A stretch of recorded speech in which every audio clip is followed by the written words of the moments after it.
standing for truth. We're standing for love. We're standing against oppression. We're standing for righteousness. We're standing for women. We're standing for children. We're standing for our brothers. We're standing for the East Indians. We're standing for the police force. We're standing for the Africans. We're standing for the teachers. We're standing for the laborers. We're standing for the CPEP workers. We're standing for those who don't have. We're standing for the fatherless. We're standing for the widows. Those in the hospitals. We need a change now. We need to start to hold the pockets. We need to unite. Don't let race divide us. Don't let politics divide us. Don't let our space in this society divide us. We need to stand together as one. Right now, be thy brother's keeper. We need to stop turning a blind eye to our brothers and sisters' problems. It is our problem. When we fail, one as a society, we all fail. We need to bring back the love where this nation know about God and praying that what we was.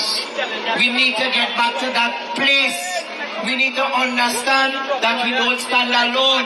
And this problem is affecting all of us. And those who pass with the glasses wind up in the AC and do like they don't care. They have to understand by turning a blind eye, you are part of the problem too. Not just the politicians. The whole nation supposed to be here today. Those who not here, you are part of the problem too. Because when one can't pay, it's going to affect us all. It's going to affect us all. We need to stand together. We need to stand together. We need unity. We need unity. The strength is in numbers. Let us put our differences aside.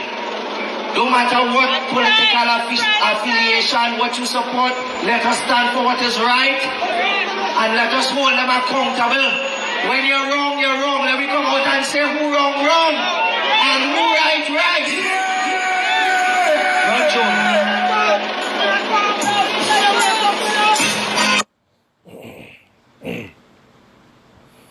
Alright, Shalom.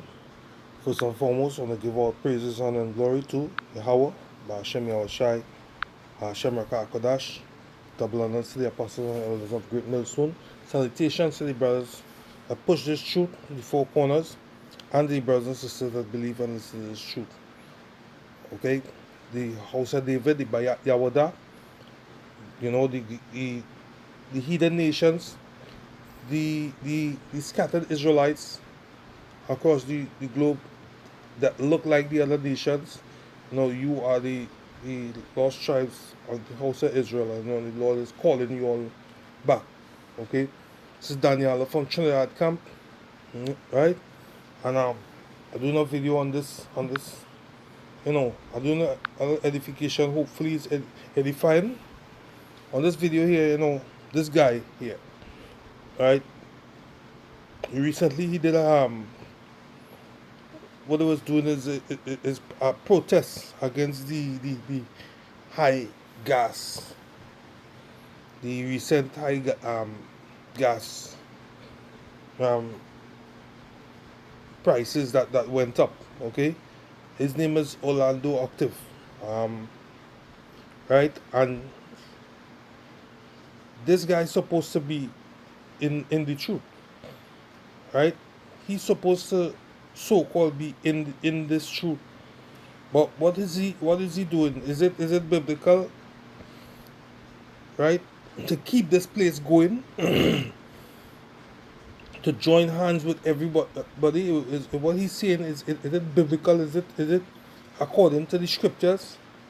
Did any of the prophets try to make this place better, or did they did the work of the Lord, which was I agree with we have to come together, but who has to come together? Right? You're supposed to be pushing the truth. Israel's supposed to come together to do what? For the purpose of the destruction of this place. This place has to go down in order for our kingdom to come. right? And it is known in the scriptures that we're not in our rest. So why would you fight for this place to keep going on? The scriptures continually speaks about the kingdom of heaven, the kingdom to come, right? But this guy, who's supposed to be the truth, he's supposed to be in this truth, and you see what he's pushing. He's pushing for this world to keep. He wants this place to get better. But listen to the scripture. Let's go into the scriptures. Micah 2:10. Arise ye and depart, for this is not your rest, because it is polluted. This place is polluted. You understand? This is why the governments, they don't care about the people. And it's nothing you could do. It's going to get worse. What you need to do is get rid of this whole system needs to go down. You understand? And our righteous people needs to, the people who supposed to be ruling this earth supposed to come up. Right? Because it is polluted, it shall destroy you, even with its sword destruction. You understand?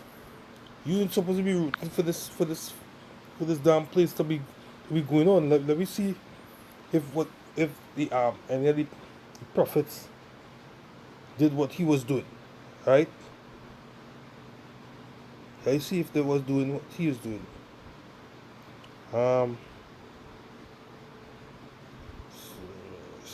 Salakia, hold on. What that scripture is again? Right. For the prophets. Now this guy is supposed to be doing the work of a prophet, because he in this truth, and he claims that he's a, but he's not really a prophet of the truth. He's a prophet of this world, right? Which the Lord not really dealing with this world. The prophets that have been before me and before thee of old prophesied both against many countries and against great kingdoms of war and of evil and of pestilence. Is he warning the people about the pestilence and the wars that are to come and the destruction of this place? No. He not prophesying against, right? He about this place, keeping this place afloat, right? And that he's speaking about his brothers, and he talking about all these other heathen nations. You're not supposed to be joining your hands with these heathen nations and this kingdom on a whole. You're not supposed to be pushing this kingdom. This kingdom is supposed to come down. That is the only way things are going to get better, when Israel is in power, right? Let's see if the Lord ever push for any of this nonsense, any of this thing, right? John 17. Say, I pray for them. Let's see if the Lord was praying for any of these people, right? Or who he was praying for. John 17:9. I pray for them. I pray not for the world, but for them which thou hast given me, for they are thine. Which what are you talking about? Let's find out what he's speaking about, because they are thine. Let's see who is his own. Let's see who is his, and who he's supposed to be fighting for, right?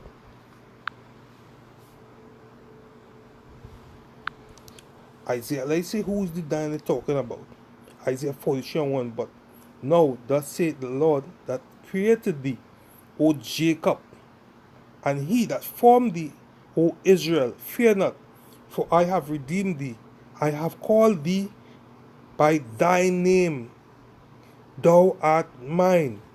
You see? So what John 17 and 9 speaking about? He said Israel is thine. See, I pray for them. It's speaking about Israel. I pray not for the world, but for them which thou hast given me, for they are thine.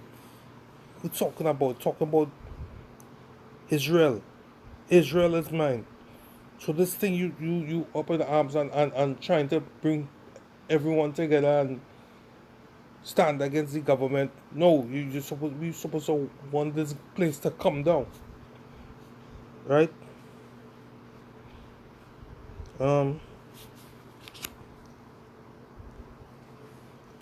And all mine are thine, and thine are mine, and I am glorified in them. It's speaking about Israel. You understand? Not that nonsense you still trying to push. You supposed to be in this truth, doing what? Pushing for the kingdom to come forth. In 2 Corinthians 6 and 14, be ye not equally yoked together with unbelievers, because all these people they don't believe in Yahweh Hashem Yahushai. You understand? For what fellowship hath righteousness with unrighteousness? And what communion hath light with darkness? All these people are in darkness. You claim to be in this truth. At least you know you're an Israelite. But you're not teaching that. You see what you're teaching? You teaching nonsense. You understand? That's not what you're supposed to be pushing for. Zephaniah 2, I read from 1. Gather yourself together, ye. Gather together, O nations not desired. Who is the nations that not desired? It's Israel. Before the decree, bring forth before they pass, as a chaff before the right. But basically that's the point here. It says gather itself together, yes, but it's speaking about Israel to gather together, not gather itself with all these other nations. Let me continue. Before the Zephaniah 2 and 2, before the decree brings forth, before the day pass as the chaff, before the fierce anger of the Lord come upon you. Understand? That is why the Lord says, separate yourself from these people. You know? Before the day of the Lord's anger come upon you, seek ye Yahweh, all ye meek of the earth, which have wrought his judgment. Seek righteousness, seek meekness. It may be ye shall be hid in the day of the Lord's anger. You're not teaching these people about the Lord's anger. Instead you talking about come together with all these nations for gas prices. You're supposed to be coming together with your people to bring down this place. We don't only want gas prices, and we want the whole government to come down. The whole world, this whole system here, this nonsense that's going on here in this world, this unrighteous ruling. We want this to come down. That's what we want. We don't talking about no gas prices and get together with the heathen and the Lord gonna destroy y'all. The Lord gonna destroy this place with all the plagues that he's about to bring on this place. Understand? But I hope this lesson was edifying, right? This is Daniel from Trinidad Camp saying, give all praise to Yahweh Hashem Yahushai, Hashem Rekakadash, the blood of the apostle and elder of great millstone, the house of David by Yahweh, the brothers and sisters that push this truth to the four corners. Right? It says Shalom. Until next video.